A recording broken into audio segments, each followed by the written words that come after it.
Hello mga sir, may nagtanong sa akin, sir, bakit yung tempered glass ko na nabili na pang program, hindi naman gumana, hindi niya natanggal yung password ng cellphone ko, hindi na ba gumagana ngayon yun? Ay, ito ang sagot ko dyan mga sir, gumagana pa po ang tempered glass na pang program natin mga sir. Pero baka yung tempered glass nyo po na pang program ay baka hindi na po updated kaya hindi na po gumagana. So ang kailangan nyo lang pong gawin dyan, yung mga tempered glass nyo na pang program na matagal na, ipa-update nyo po. Kasi baka sa sobrang tagal na expire na po yan. So ito, subukan ko, papakita ko sa inyo na gumagana pa rin ha. O ito yung tempered glass natin na pang program. So may password siya kanina. So ganun pa rin.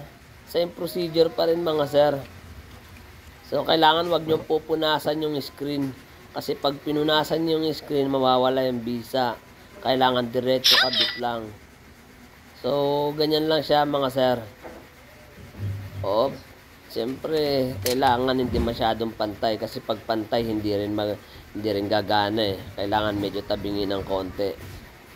So ayan, ganun lang mga sir. O, check natin. Tignan natin ha. O, 'di ba gumagana pa rin siya mga sir. Kaya ayun, yung sa inyo kung hindi gumana, ipa-update nyo na yan mga sir. So ayun lang, hanggang dito na lang tayo mga sir. Sa mga hindi pa nakapag-follow dyan, mag-follow na kayo para marami rin kayong matutunan. At share nyo rin sa iba para marami rin silang matutunan. So hanggang dito na lang, bye bye.